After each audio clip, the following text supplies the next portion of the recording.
Hello there, welcome to Genesis Models. My name is Bobby Waldron and welcome to another inbox review. This inbox review is going to be of this big beauty here. It is by Italeri. It is a Tornado GR.4, but what really sort of stands this one out is it's in 1/32 scale. It is a huge kit that comes with a huge price tag. It does RRP at around about £139.99. It is available in the Genesis Model store at £125.99, but I am a bit skeptical about this. I haven't opened this yet. When it comes to Italeri, I do find they're kind of like a cheap and cheerful manufacturer, not really the best for fit issues and detail and all those kind of things, but for something like this to have such a high price tag, I'm really sort of skeptical. But it is a brand spanking new tool, released 2020, so fingers crossed this hefty price tag will be worth it. So let's open this all up.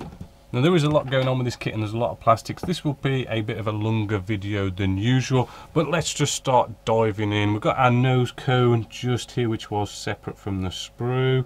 Right, we do have raised sort of panel lines here, which I do believe they are due to be raised, but you know, pretty sort of simple going on there.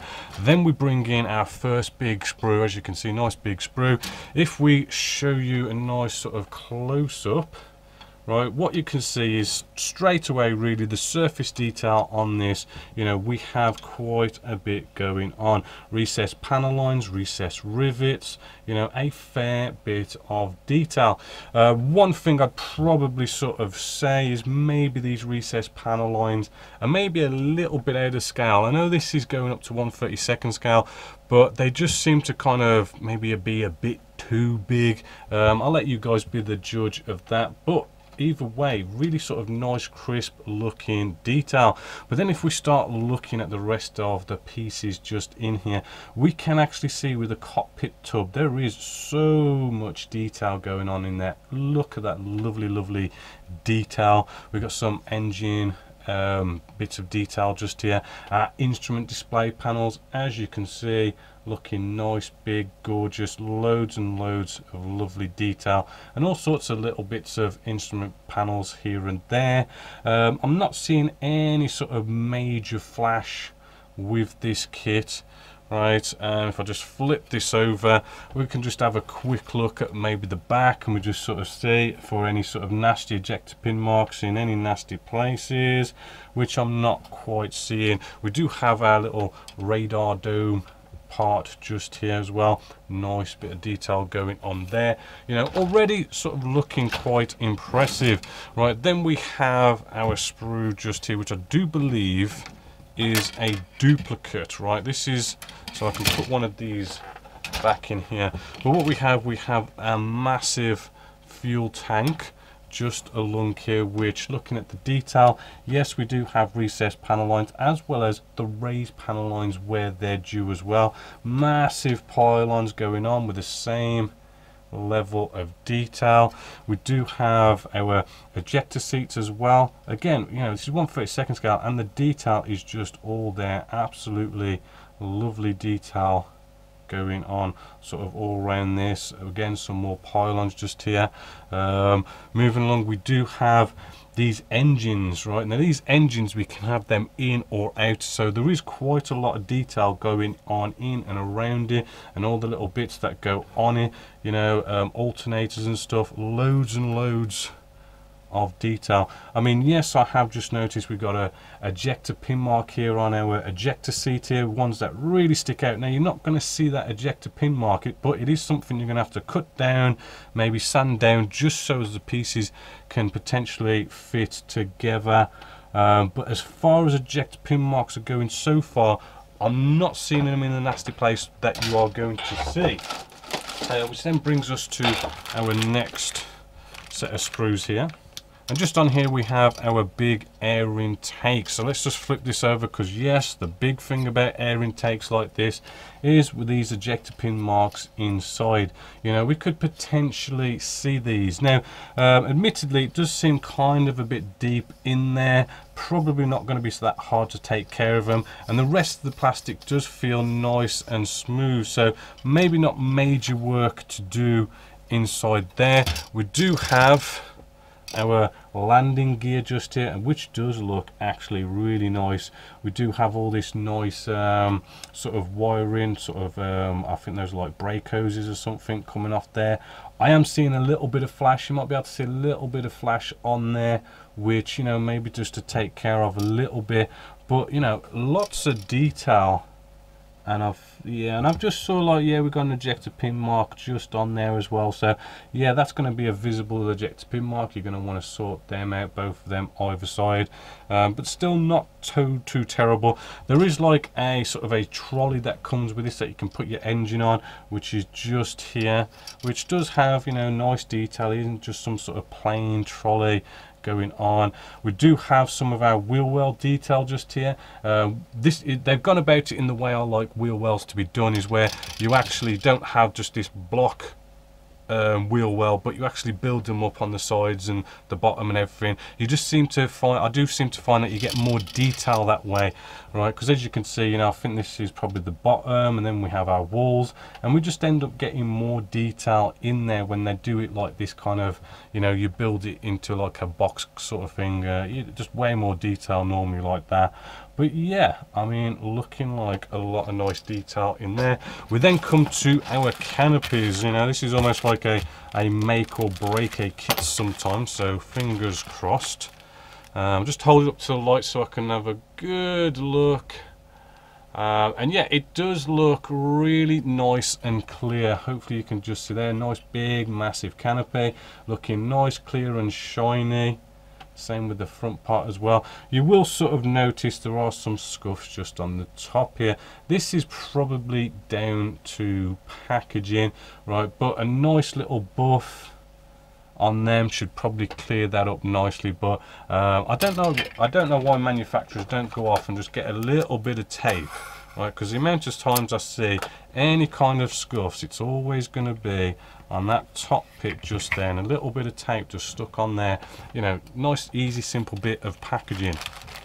So with our next sprue, we have our sort of rear part of our fuselage section, top and bottom. Just looking at that lovely surface detail, as you can see, bags and bags of surface detail, looking absolutely smashing.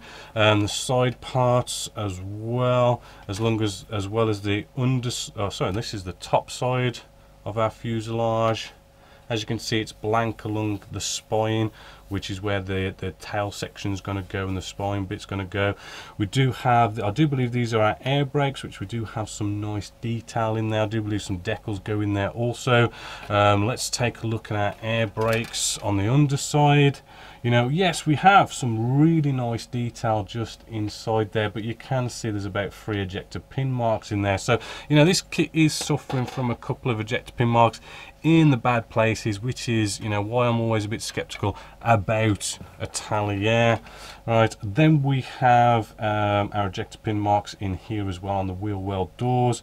I mean, there's not major detail around them, so you could probably easily sort of fill and sand them back. I mean, it's not, you know, it's really hard when it's a hard to reach place and there's loads of detail around it, which they don't seem that bad.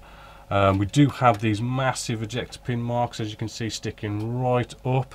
Those are just, you know, nicely cut back, because I do believe this is our wheel well detail inside, which again, that is looking absolutely stunning. You know, it is kind of like top marks really for this kit, and the level of detail in the canopy section, the wheel wells and everything. It's just a shame about those ejector pin marks. Then we have rubber tires, right, rubber wheels here, just here. We can see, you know, there is some nice detail going on there, some sort of writing and stuff, right? Love them or hate them, I do like rubber tires myself. Then we have, this is the area in which the wings sort of like open and close, and they go into this area just here. Kind of interesting how they've made it rubber, Not sure how that's going to work. I've not seen that before, so maybe a bit of test fitting and playing around with that a little bit first. Then we have our last but one sprue, and in this sprue here, whoops, something just fell off, so we want to be careful of what that is. On this sprue we have loads of weapons. As you can see, all sorts of weapons just in here, all sorts of stuff like laser guided bombs. I think there's harm missiles and sparrows and all sorts of goodies. But hopefully, as you can see, you know, we do have again loads of lovely detail, recessed panel lines, raised rivets where them sort of due and everything. As you can see, you can really see that really nice crisp detail coming out, and all sorts of bits and bobs going on there. Again, ejector pin marks, not so bad actually with that sprue. I'll have to keep this piece nice and safe for later. And we have 2 of those sprues, so loads of those weapons. Then we have our wing section just here. So on this wing section, again, surface detail, as you can see, just like the rest of the kit, but you can have like things like ailerons and slats and flaps and air brakes, all in any kind of configuration you want, and they open and close, and all sorts of detail like that. We do have our air intake sort of detail here, which is sort of like build it up kind of sort of configuration, not like a one-piece thing. Again, same sort of level of detail with that. And then we have our last sprue, which, do you know what, I'm not going to get out just to speed this up, because, you know, we've seen what the surface detail's like. The rest of this one is just the same with all our sort of I do believe we've got slats and tail section and everything, you know, all looking quite cool, as well as you get some ladders and stuff as well. So now let's take a look at the rest of the stuff that we get with this kit. Well, first off, we get some really cool photo etch, not just a gimmick, but an actual big piece of photo etch. Right, all sorts of bits that are going on here, stuff to do with ladders, the cockpit, we've got seat belts and stuff. We don't have anything like instrument display panels that you'd get from like Edard, but there's a few bits of photo etch in here, quite big.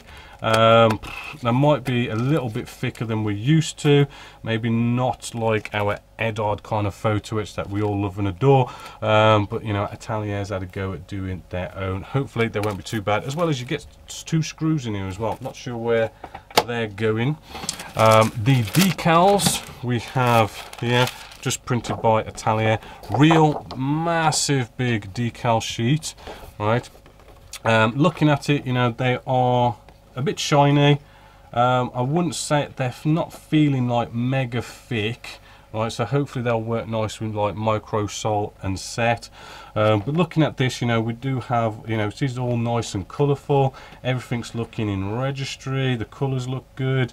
We do have a lot of sort of small writing here that you can read and make out. They do sort of nicely label this up as well. I mean, we've got like common parts, the tank, so we know this is for the fuel tank, for the pylons, instruments, and then we've got the weapons and stuff. Quite do like our instrument decals just here, right? They haven't gone off and gone, you know, here's the instrument display panel. They've gone off and like all the internal sort of screens and dials and stuff, they've give those lovely bits of stuff to put decal on there. That's why I like doing mine, to be honest, is like, you know, you can paint the instrument display panel, but if you've got those decals for all the dials and everything to stick in there, it makes it look way cooler. Sadly, the walkways, now the walkways, right, they've just gone off and give you these massive strips, just lines and lines and lines of walkway. You've got to cut them to the shape and the size that it needs to go on the model, which I'll show you in the instructions in a bit. You know, maybe you're not too keen on that, but that's the way they want you to do it. The instructions, we do have quite a big instruction sheet just here. They do go into a lot of detail.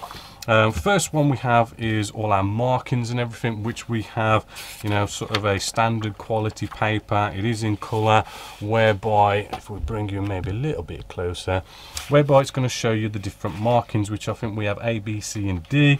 Right, we've got some plain sort of markings going on, followed by ones with sort of nice tails and everything. It does give you the colour call outs and the FS numbers as well as Italer's paint colours as well. This one's a really nice one. I'd probably do this if I ever built one of these. Right, but moving along, we then also have our callouts for our instrument display panels and the cockpit area, which is quite cool, and the pylons and the weapons, you know, clearly sort of marking everything out for you. And then, as I said about the walkways, they show you where they go, but you've got to cut them to the shape and everything. As you can see, you've got these shapes and patterns, and all you've got is just lines of decor that you've got to cut to the right length, and then you've got to cut another one to another piece to make an angle, and you know, go around this. And yeah, that could get a little bit tedious and a bit of a problem for some. Right, but then we have this really big thick booklet here for our instructions, which is in black and white, same quality paper. Right, moving along with this, we have, you know, just, you know, I'll try and skip through this as much as I can, because there is quite a lot in here and I don't want to bore you guys too much. But showing you all the pieces that is with this, we do have the whole cockpit section. It does show you the photo etch and where you need to bend it and where it needs to go, and it does seem to be laid out not too crammed in like some instructions can. It is kind of, you know, broadened out so as you can sort of follow it quite nicely and carefully. Now, first problem I kind of see with this kit is the actual landing gear just here. Now, the front landing gear seems, and it looks like the instructions are telling you to build the landing gear in to the wheel well straight away. Right, if that's the case and you can only get the landing gear in at this stage, it means you're going to have the landing gear sticking out through the whole build process as well as the spraying process, because in scale modeling we do like to leave all our landing gears separately, spray it separately, weather it separately and stick it on at the end, whereas this is potentially straight from word go. Your front landing gear is going to be in place, and it does look that way, but it is best that you sort of test fit this and see how that's actually going to work, because it would be nice to leave that out if you can. But moving along, as you can see, you know, it sort of very clearly sort of shows you how things are going to go together. Probably wouldn't put the wheels and wheel well doors on at this point. You do need to put a 60-gram weight, right? A 6-gram weight in the front, so you've got to be careful of a tail sitter, I'm assuming, with this one. You do have the radome, which you can have open or close with this, and then you kind of bring the front part of the nose section fuselage around the cockpit. Moving along, yes, there is loads and loads of detail that's going in and around this. Hopefully, as you can see, loads of top bits of cockpit detail. You know, it does say to put the ejector seats in at this stage, but you might want to sort of leave them to the end, but do test fit. Again, with the rear part of the landing gear, it does look like we do put a bit of the landing gear in there, so there's going to be little bits, not the whole part of the landing gear, but some of it sticking out again as well. You might want to test fit to see if you do actually have to glue this in at the beginning, but looking sort of simple so far. Then we have the whole air intake system, right, which sort of goes on, looks still sort of getting sort of, you know, kind of clear. But then we get to this stage where the actual engines go in, which you do have several different configurations, so you do have to take note. It does say, you know, the different configurations that you want the engine to be in, right? Because we do have, you know, the 2-engine configuration, we have the put in 1-engine configuration in, we do have the retracted thrust reverse configuration. I think there's another configuration if we keep moving along, but yeah, we do also have, you know, the cart that one of the engines can go in if you want to have only one engine in there. You know, totally up to you if you want to show this engine off. But yeah, you've got to be careful of all the different configurations, as well as we have all these different slats and all these sort of different alternatives to your flaps and your slats and your ailerons and all this kind of stuff, up and down. You know, really sort of take notes. Right, I'll just want to flick through so I don't sort of bore you too much with the instructions, but just checking if there's anything. Then we get to this part. This is what's going to make this kit a little bit of a complex kit, because the aircraft itself is a complex shape, and it doesn't matter if it's by Italeri or anybody, right, or what scale it's going to be. Because of the shape of it, it's going to be a bit of a complex build, because we have this process of, you know, wings are opening and closing, right, which then we have to put down on the bottom part of the fuselage, put the top part of the fuselage on top of that. Then we're taking the nose section of the fuselage and sticking that into the rear part of the fuselage. You know, there's a lot of potential fit issues going on there. So this is a kit that you really want to make sure that you test fit, and be really careful. But apart from that, the instructions do seem to, you know, guide you in the right direction. They are kind of quite clear. Again, tail sections and moving parts, different configurations, doing the spine, you know, the front part of the air intake. Again, I'd really sort of recommend test fitting in these sections here, because I can see, you know, potential fit problems in those areas, as well as, again, we've got these parts of the wing section here for the opening and close. Again, just so much test fitting on this one. I really do highly recommend. Then we have our wheels. Let's just kind of move along. Nothing really to write home about. We have our weapons and pylons to go on here. You know, you can probably have different configurations of different weapons and how you want to go about that. But apart from that, oh yeah, the nose cone, you can have that in different configuration. We've got the refueling boom as well, open or closed, which is all just nice. We do have canopy open closed. We do have, you know, a nice sort of set of steps that we can build here with a bit of the photo etch. So, you know, we can really sort of have a nice bit of a diorama going on here. Maybe if you added some ground crew or something, aftermarket parts, you can really make a nice diorama. And then that is basically everything that you get in the kit. Now, I mean, really, when I look at this kit, it looks like there is a ton of detail in here. There's a ton of plastic in here. The detail's looking really, really nice.